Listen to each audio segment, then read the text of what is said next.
Stormy seas and lost souls. Who is it? She's dreamt of this before. It's coming. Is it? They say dreams are visions of our memories, thoughts and fears, as seen by our inner eye.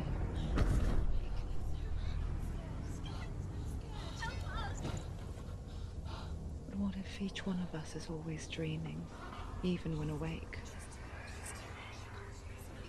And we only see what our inner eye creates for us. Is this what hell is? A world shaped by Senua's nightmares. Maybe that's why people fear seeing the world through our eyes. Yes, she's scared. Because if you believe that Senua's reality is twisted, you must accept that yours might be too.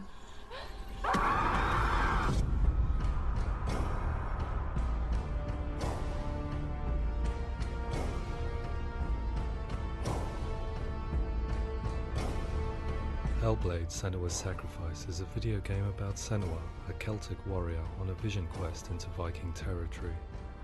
But what sets our hero Senua apart is that she suffers from severe psychotic mental illness. He knows she's getting closer. He can feel her coming closer. She's getting closer. The original idea for Hellblade was to create a classic hero's journey, a journey of suffering, but one where the fantasy world is not another planet or alternate universe, but a world that is constructed in Senua's mind. But to do so would mean putting psychotic mental illness at the center of the experience, a subject that is still considered taboo, and a challenge that was both terrifying and exciting in equal measure. In Hellblade, the starting point was a newly discovered Celtic goddess called Senua in Ashwell, Hertfordshire. When first discovered, her name was thought to be Senua, a name which I liked and kept. I wondered if Senua might have been a Celtic warrior like Boudica who stood up to the Romans. While the Romans had conquered all of Europe, there was a group of Celts up in the furthest reaches of the Roman Empire that could not be conquered, the Picts. And so the Romans built a wall, called Hadrian's Wall, that spans across Britain from sea to sea to keep the Pictish barbarians at bay. The Picts were known for their war paint, painted on with woad, and their matted hair clumped with lime. And so Senua would be a barbarian Pict in this image. What's your name? Senua. I haven't seen you before. I don't live home much. Oh, Zeno's daughter. I have to go. Wait. Orkney is off the coast of Scotland and was inhabited by the Picts, steeped in history and mystery, and so I made Orkney Senua's home and set the stage for a crisis. In the late 8th century, the first Vikings landed on the Orkney Islands. The population of the Picts crashed thereafter, replaced by the Norsemen of the 9th century. Were they wiped out? We don't know for sure, but it would seem likely given the reputation of the Vikings. The Northmen's brutality is legendary. High-ranking leaders and chieftains of the tribes they conquered were often offered as sacrifice to their gods. The most brutal of these sacrifices was known as the Blood Eagle. I imagine Senua as a young female warrior who returns home from exile to find her partner, Dillion, brutally sacrificed to a Norse god by these hellish warriors from a faraway land. I imagine the horror of this moment and how it would have dragged her deep into mental torment.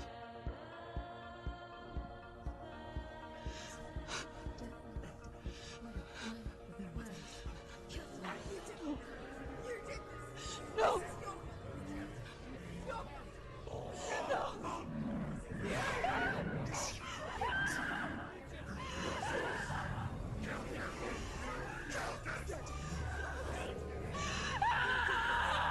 I came to learn that the Celts had a sophisticated and nuanced perspective on the nature of mental disorder. One term they used was gelt. A gelt is a man or woman who has been driven mad by a curse, battle trauma, or grief. The gelt would take to a life in the woods in search of penance, punishment, and purgation. And so Senua became a gelt, cursed by darkness, looking for redemption in the wilds.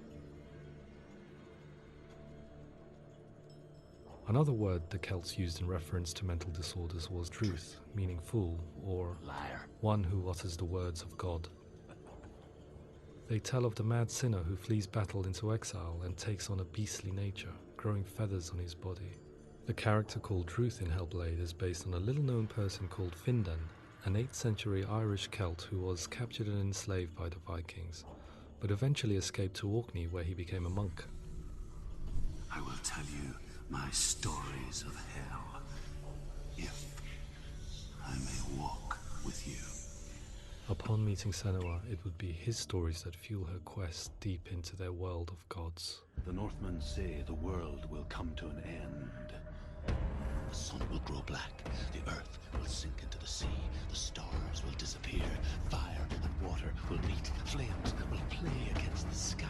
The heavens and earth and all the world will be burned, all the gods will be dead, and the warriors of Valhalla and people everywhere. Senua, prepare yourself for Ragnarok, for it is nigh. So the stage was set for a new adventure, a journey into the Norse underworld called Hell, a vision quest fueled by madness and myth, a fantasy that was created by Senua's own mind, and one that we would experience through her eyes. This is your mission. This is your quest. There is nothing else left. To make a game about a warrior with psychotic mental illness as its central theme was fraught with danger. Mental illness, such as psychosis, is still taboo and rarely acknowledged in a century of cinema, never mind the new medium of games.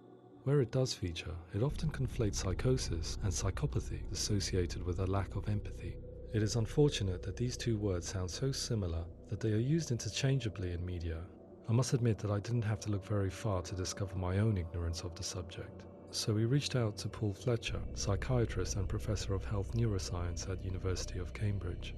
Psychosis is a descriptive term, and it refers to having a loss of contact with objective reality. So it's characterized by two main sets of symptoms. One of them is hallucinations, where somebody experiences perceptions when there is no actual objective thing out there to perceive. You're already dead. Who are you? And the other is delusions, where somebody comes to very often bizarre, unpleasant, frightening beliefs when there's no good evidence in favor of them. There's no doubt about it. The source of the darkness is in Helheim, and the goddess Hela holds his soul there. We reached out to Welcome, a biomedical research charity that spends billions on research and awareness programs aimed at improving health. Mental health hasn't always been presented in the media in a way that is particularly helpful. It can be challenging to engage people with the subject matter, and there are a lot of preconceived ideas about mental health, and particularly schizophrenia and psychosis. So we hope our support allows the team to continue to collaborate with Paul Fletcher and with those who have experience of psychosis to create a game that provides a fresh perspective on the condition and allows audiences to engage with it in a way that just wouldn't be possible in any other medium. What started out as a brief consultation convinced me that we were only scratching the surface of an immensely deep and interesting subject that could enrich and change the very nature of the game. That's cool. Thanks so much for coming in. Pleasure. Thanks. It's really interesting for me. I'd love to be involved. I think it's fascinating. Our understanding of psychosis is still very much a mystery, and ways of treating it are still primitive compared to physical illness. After all, it is easy to see the pain and suffering caused by physical diseases or physical trauma. It is not so easy to see the mental suffering and trauma of severe mental illness. But what if we could find a way to see it? Games are capable of drawing you in for hours on end, playing the role of a character who is different from you, experiencing their perspective, and actively involving you in a world that functions with a different set of rules. That voice is not a kind. It's that voice calls you to your death. It's an evil voice. If we were to represent Senua's psychosis, we would have to simulate voice hearing, a common attribute. But how can we simulate something we have no first-hand experience of? Professor Charles Fernyhough, a leading expert in voice hearing from Durham University, offered his help. Hearing voices is an experience that is usually associated with severe mental illness, and crucially we know that hearing voices is a part of ordinary life for many people who don't meet the criteria for mental illness. Yeah. Oh, that's not him in real life. We know voices vary according to where they appear in space. Voices can appear far away in the distance, they can appear right there in your ear, they can seem to be coming from inside your head. Based on the information Professor Fernie Ho provided, I put together a sound brief and invited some actors to the studio. We recorded the actors using a binaural microphone, which records the 3D spatial position of sound, replicating the way sound is heard by human ears. It gives you an incredible sense that the person you are listening to is right there beside you. Can't see how she's going.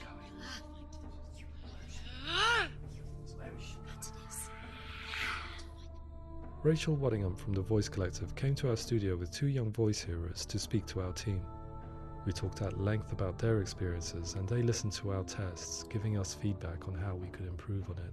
Everyone hates her. She's cursed. It's very hard to represent what this experience is like, partly because it's such a personal, intense, emotional experience.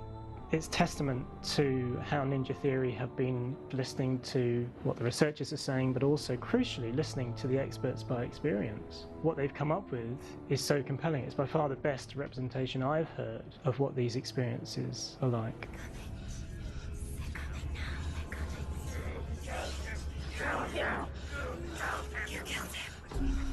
Other common attributes of psychosis are visions and flashbacks. We met with Recovery College East, who work with and care for people recovering from severe mental disorders. A group of service users gave us their first-hand account of what they experience. Sometimes when the vision or what we're seeing is too much, it becomes more difficult until eventually we perhaps don't see anything. The people we spoke to, the stories they told, were fascinating, harrowing and mind-boggling. The reality of what people experienced was vivid, far exceeding what I could possibly have imagined. We went away itching to represent some of these visions and flashbacks in the game. Hands will know my heart is so, love is so far away. Don't you know how I wanna feel deeper? I could never know how you grow, all these days are killing me. Now I see deep in me insanity does unfold. I just wanna feel deeper, deeper. I just wanna feel deeper, deeper.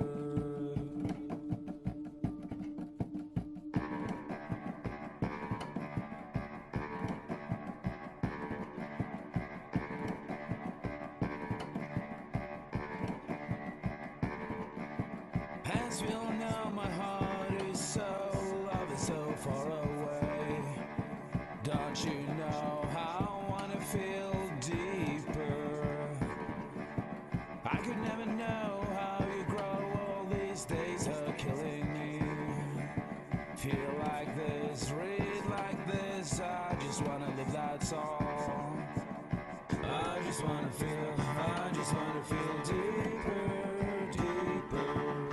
I just wanna feel deeper, deeper.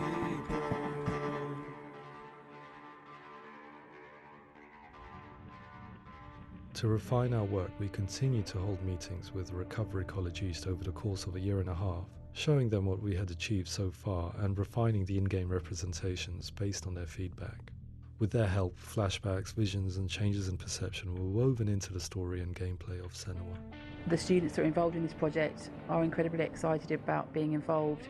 They have described the experience as being important because it values their lived experience and shows that despite what we have been through, all of that experience becomes valid, that actually it's something that we should all be talking about. The experiences described range from beautiful to frightening beyond comprehension. I heard of a girl who has to live with an angry voice screaming at her, slamming on her doors and walls 24 hours a day. I met someone who would often see hanging corpses in a room, so real that she would sometimes try to rescue them. The panic and fear that comes with such visions is entirely understandable, and it can be a living horror for some. Worthless, weak, pathetic. Go on, feel sorry for yourself, because there is no one left to do that for you. I was urged by one fellow that we should not shy away from showing this horror, and so I was perpetually torn in making Hellblade. Had we gone too far with our representations or not far enough? broken and lost. Just like your soul. Come on.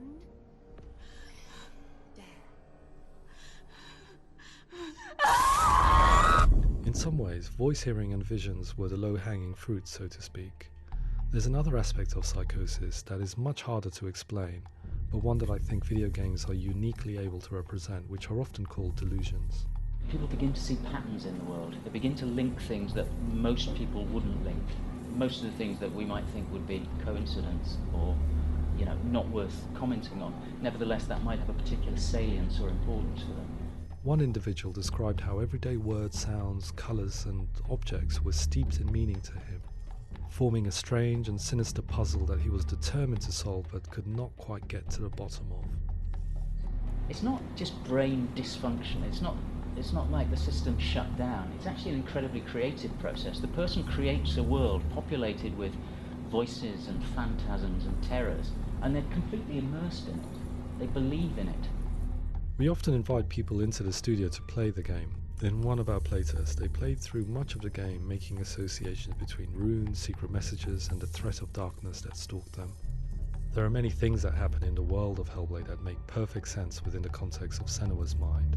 The dark rot that's killing her slowly from within, the secret runes of the gods that block her path to Helheim, and strange associations that exist in the game to confuse you. To complete Senua's quest, you have to internalize and accept the logic and meaning behind these things to progress. Afterwards they said that they didn't see much evidence of mental illness in the game. People with delusions of all sorts would argue the same thing, that they are not aware of their experience being abnormal in any way. I need this sword. It's important. Representing perception changes and thinking patterns within Hellblade gives us a set of symptoms common in psychosis. But people with lived experience were keen to emphasize another point, that it is wrong to define a person by their symptoms. Quite often, the illness comes not from the symptoms, but from the stigma, isolation and mistreatment that comes about from the rest of society. They say that I'm cursed. What if they're right? I needed someone to portray Senua, someone who could believably internalize her suffering.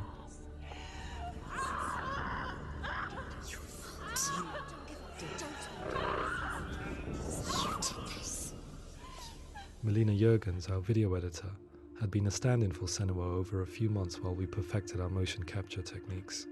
Without realizing it, she had already auditioned for the role, and I knew her well enough to know that I didn't have to teach her to act, but to relive her own internal pain. As often is the case, those who have suffered mental anguish are never far from us.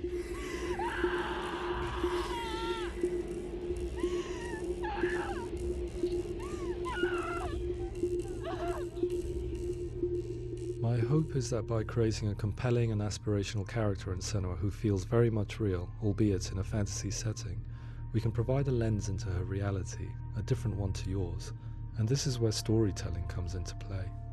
I imagined her life based on common threads in real people's lives. She was always prone to psychosis as a child. Her mother Galina also heard voices and had visions, so perhaps there was a genetic aspect. Or perhaps it was cultural, as she lived within a world without science, of gods and superstition, as exemplified by her druid father Zimbal. Psychosis developed in her late teens to early 20s and was exacerbated by stigma and isolation at the hands of the clansmen and her father. This darkness. It's spreading.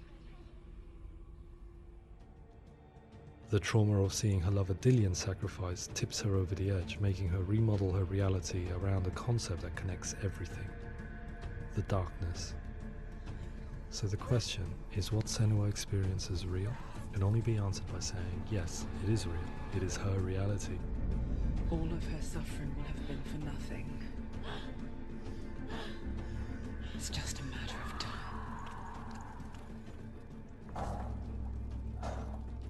Towards the end of the project, service users and professionals that had collaborated with us were invited to see the near-final game.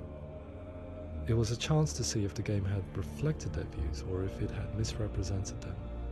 For me, being involved in especially developing Senua's character has been really important, and being able to bring in my perspective and what I see and what I hear, and having that built into the game has been a real privilege. It's gritty and it's meaty, and there are some tough subjects in there that are being tackled with honesty.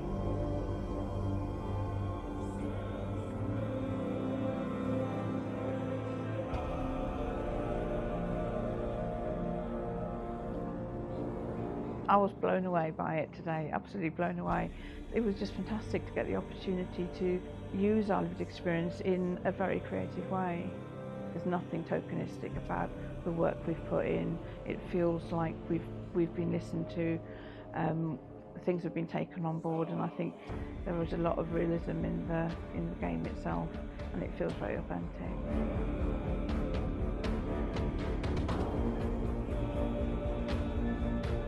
Hellblade will give people a good experience of what it's like to hear voices and have those experiences. I'm glad that the guys at Ninja Theory have asked us to come along and help them build an experience that's positive when it comes out, and get myself a copy and have a go.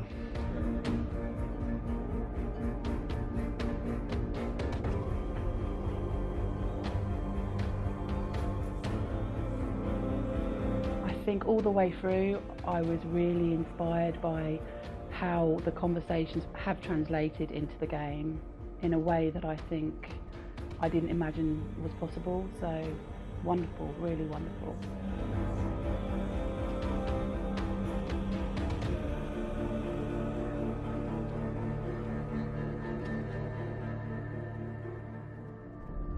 I really hope that others will follow the lead they've set and use the power of something like a video game to change people's perceptions, to increase understanding, and ultimately to make some of the stigma around voice hearing and other experiences go away.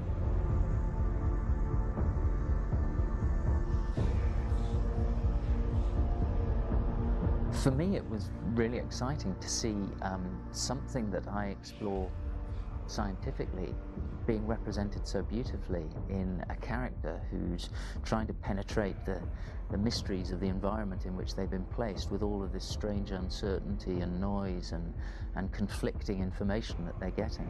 I'm very excited by this way of trying to represent mental illness, because I think it actually might be offering us insights that we wouldn't get from pure scientific explorations, and actually giving us quite an empathic view of what it might be like.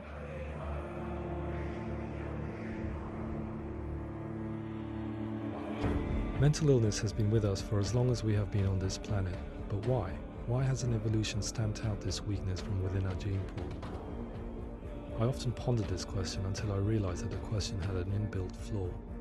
It assumes that being and thinking differently is a weakness. The only reason we have computers, spacecraft, medicine, poetry, art, and yes, even video games is because individuals are able to simulate new abstract realities in their minds and share them with the rest of us. We need people to be willing to see differently in order for us to progress and survive as society. And we need to be open to these new ways of seeing. And it is this spirit that motivated me to create Senua's story and share it with you.